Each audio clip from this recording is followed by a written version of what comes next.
ज़िंदगी में आप कभी अकेले कुछ नहीं कर सकते। मैं एक बहुत ही बड़ा प्रोफ़ेसर हूँ और बहुत ही कमाल का मैं टीचर हूँ। साधारण उदाहरण से लोगों को समझाता हूँ, लेकिन कभी-कभी बेवकूफ़ उसको गलत समझ लेते हैं। अगर आप चाहें अकेले आप बच्चा पैदा करें तो नहीं कर सकते, भले आप एक फ़ीमेल हो या मेल हो। जब पुरुष और नारी मिलती है और संभोग होता है तभी बच्चे पैदा होते हैं। ये प्रकृति का नियम है। इसी तरह ज़िंदगी में अगर आपका लक्ष्य है कि हमें बच्चे हों, बेटी और बेटे, तो आपको संभोग करना पड़ेगा। इसके लिए नर नारी की आवश्यकता है। प्यारे दोस्तों, प्रकृति के नियम हर जगह एक ही रहते, बदलते नहीं। ज़िंदगी में ये लक्ष्य है कि हमें संतान हो तो हम संभोग करते हैं। नर नारी की आवश्यकता है, दो की आवश्यकता है, अकेला कुछ नहीं हो सकता। इसी तरह ज़िंदगी में अगर कोई भी लक्ष्य आपका हो तो वहाँ भी आपको 2, 3, 4, 5 लोगों का सहयोग और समर्थन चाहिए। अकेला कुछ नहीं कर सकते आप, क्योंकि हर व्यक्ति में असीम क्षमता है। हम अलग अलग क्षमता से परिपूर्ण हैं। अगर हम सबों की शक्ति एक साथ मिल जाएगी तो दुनिया में असंभव भी संभव हो जाता है। अलेक्जेंडर का उदाहरण दे रहा हूँ। जब अलेक्जेंडर विजेता विश्व को जीतने चला तो लड़ते लड़ते लड़ते सिंधु झेलम नदी के किनारे पहुंचा और वहाँ के राजा पुरुषोत्तम थे। उनकी अंतिम लड़ाई उन्हीं के साथ हुई। कोई बोलता है वो हार गए, कोई बोलता है वो जीत गए, जो भी हो। लेकिन इसके बाद उनकी सेना 13 वर्षों तक लड़ लड़ के इतनी थक गई थी, जूझ गई थी, झुलस गई थी कि वो हिम्मत छोड़ दिया था, हतोत्साह हो गया था। तो अलेक्जेंडर भी अकेला कुछ नहीं किया। निराश, हताश, उदास होके सिकंदर वापस लौटा और बेबीलोन में एक बहुत बड़ा पैलेशियल डिनर था।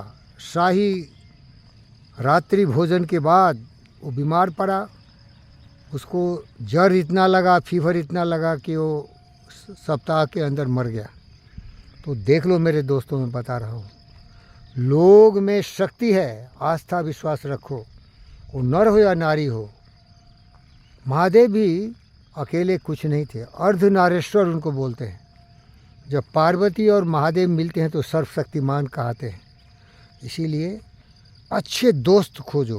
वो दोस्त तुम्हारी पत्नी हो सकती, तुम्हारा पति हो सकता, तुम्हारी बेटी हो सकता, तुम्हारे बेटे हो सकते, और लेज़र बीम की तरह एक दिशा में, एक लक्ष्य से, एक संकल्प से सिद्धि हो सकता है।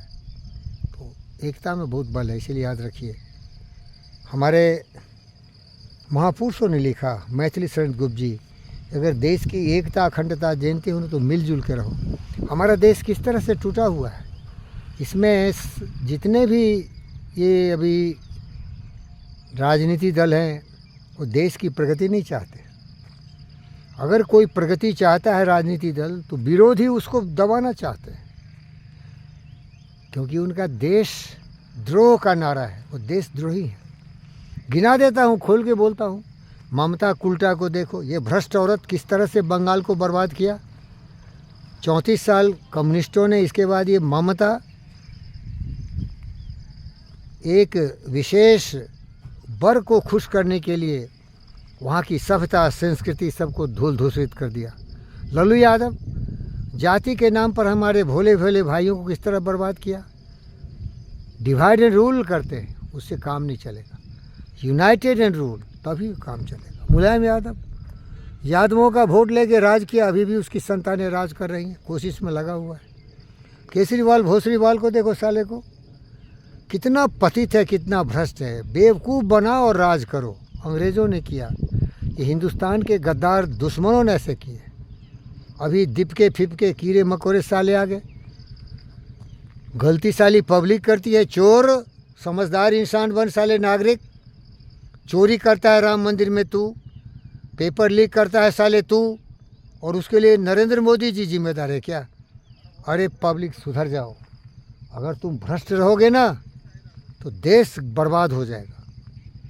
चरित्र का निर्माण करो, विचार से सबल, ज्ञान से प्रबल, प्रबुद्ध बनो, बुद्ध और विवेक बनो, सुभाष बोस बनो, चंद्रशेखर आज़ाद बनो। एकता अखंडता में विश्वास रखो, तभी देश की प्रगति होगी।